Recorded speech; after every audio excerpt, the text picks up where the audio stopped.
All right, guys, what's up? What's going on? Sean here. Yeah, so this is a live broadcast, September 2024. Yeah, so I don't know.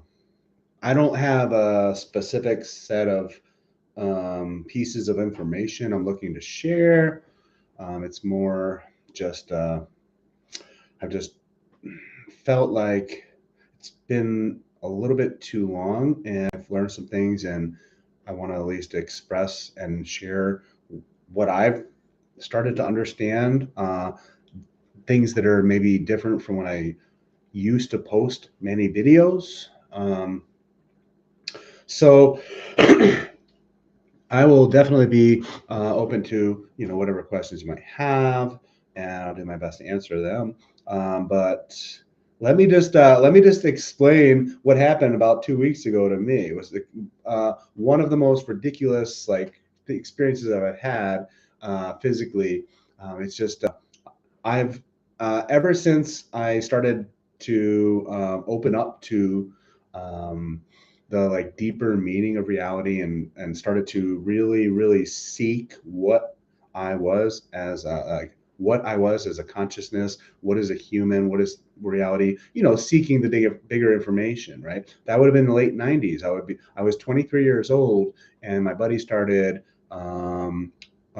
getting good at using the Ouija board to the point where he could see the letters on the Ouija board light up, and then he could just see the words instead of using that Oracle or planchette where it moves around. My buddy actually could see the letters on the Ouija board light up, and so he was getting very direct information from what I would call a non-physical being. In a very basic description, you say a ghost or a human who has passed on. But yeah, a non-physical life form, something that's not in this density, physical, we call physical. So anyway, it blew my mind. 1998, that happened, and I went from being mostly logical and mostly thinking in my mind to more heart-based consciousness and using intuition, feeling. So that was a huge change for me. And then over years from 1998 to 2024 now, yeah, every now and then I'd have these jumps of one way to describe a jump would be consciousness expansion. You all of a sudden you the light bulb goes off on certain things, the puzzle pieces click together on certain, and it's like, whoa, now I see the whole reality different. So anyway, a couple weeks ago was the second biggest shift I've ever experienced. I was at work, and I no, let me take a step back. So it was the morning. I was getting ready for work. I get up around just keep it more simple. I get up around 6 and I can leave the house around 7. So that's just kind of like a generic way to describe that. So I get up at 6 in the morning. I have an hour before I have to drive to work, and I'm overheating and sweating. I'm like, damn, why am I so hot? It's not super hot, but I was just getting really hot really fast. Woo! So I ended up taking my shirt off. So I didn't want to sweat through my shirt and then go teach classes, right? Teach CPR and stuff. So anyway, that morning I had my shirt off so that I wouldn't sweat through it. I did, and then so that was it. That was it. I was overheating quick in the morning. Didn't think anything of it.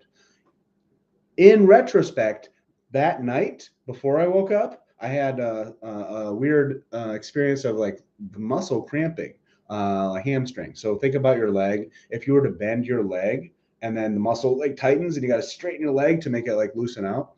So that's yeah. So my muscles, it happened twice. It was ah. So anyway, it was a weird night. When it comes to that, I didn't think anything of it. I overheated that morning. Didn't think of it. All right. So I get to work. That day, the course that I'm teaching is first aid CPR, first aid and CPR.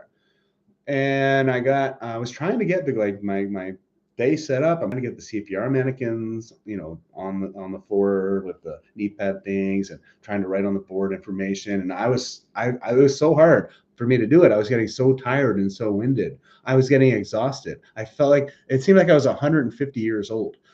Literally something that I've never had any barriers to physical stamina energy.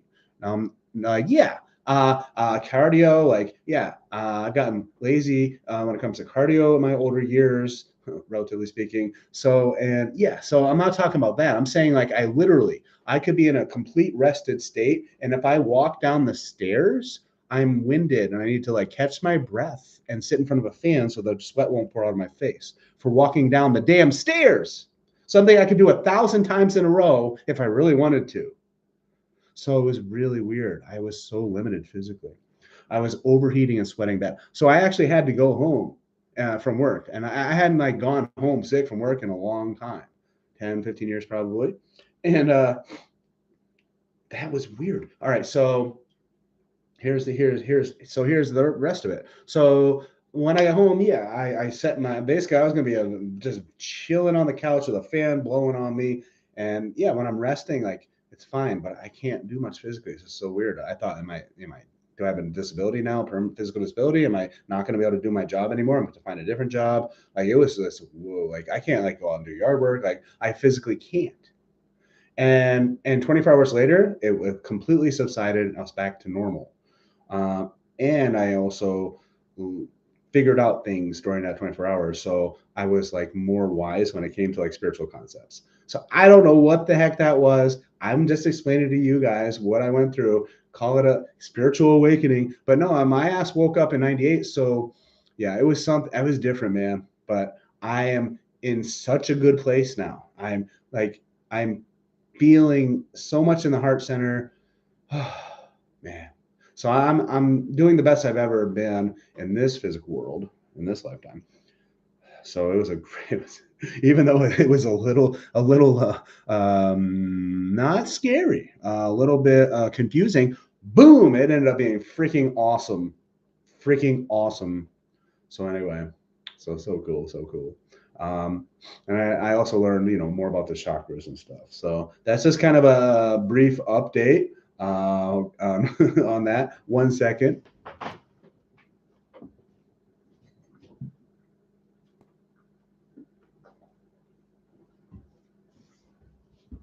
So, so the label of this. Anyway, I hope you guys are doing good. Feel free to put stuff on the chat if you want to hang out. If I'm not looking at you all, it's because I have my camera and my computer a little bit separate.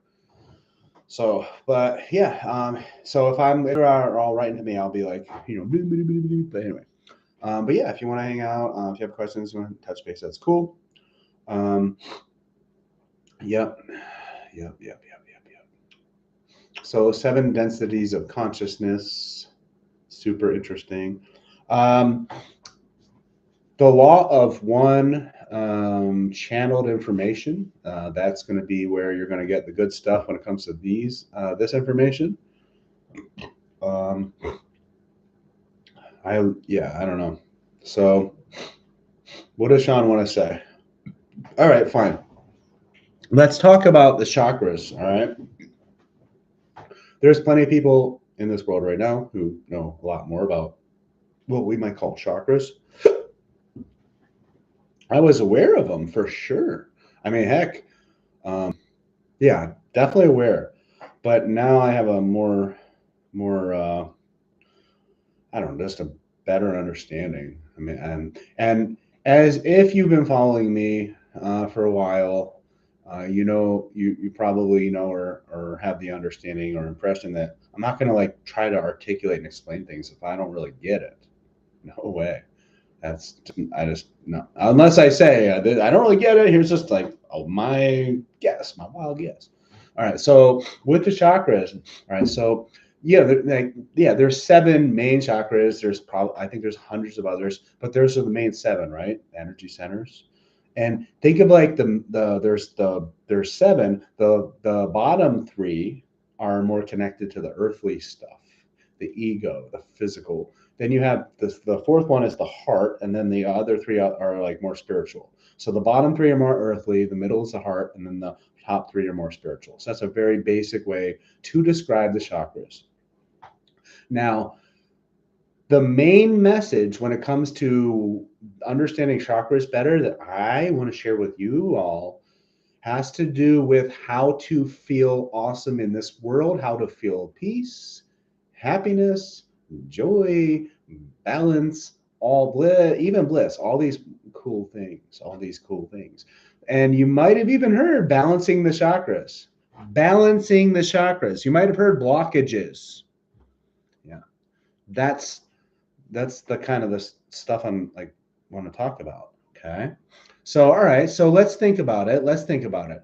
A life experience. That could be you see a butterfly out the window. That could be somebody beeps their horn down the street. That could be that you find out you won the lottery. That could be that you fell and hurt yourself. That could every second of every sorry if I'm every second you're receiving life experience, even if it's in a like a very quiet, neutral state. Even laying in your bed at night, getting ready to go to sleep in a dark room, and you think about how pretty a blue flower looked the other day, and you have that thought and memory. Every instant you are having a life experience. Okay, so again, this is just one way to describe how this might work. Okay. So when the life experience hits you, like you see a pretty tree outside with cool looking leaves, or you meet a stranger and they like give you a dirty look, life experience. Your chakras, in a way, are going to assess the energy of that moment. If the chakras are balanced, the energy will move fairly easily through your energy system. Picture the spine, the seven chakras from the base all the way to the head, the crown. So the energy, it starts at the bottom and starts to move up through the seven main chakras. Each chakra, in a sense, is going to be kind of assess that experience. Um, but the first three, the root, and then anyway, the first three chakras. I know more about it than what I'm saying, but I don't. I'd rather not try and be too articulate because I'm still learning about the chakras. Um, so your first three chakras under the heart are going to assess the life experience, and if those chakras are unbalanced. Now it's a spectrum, right? Unbalanced is it could be like from 0 to 100. Unbalanced balance. It's not like ooh the chakra is perfect or oop it's no. It's a spectrum. So if the chakras are somewhat unbalanced, then it's going to cause potential issues from a lot of humans' perspectives on their life. So something happens, right? Somebody gives you a dirty look from across the street. So the first chakra, man, I go, I'm sorry that, anyway. You all want to talk Mandela effect, huh? Mandela effect. I love a Mandela effect. No, I'm gonna continue. So the first chakra, like that somebody gives me a dirty look, that's going to be figuring out it. No, I'm sorry, guys. So, yeah. Peace out, guys. I'm sorry.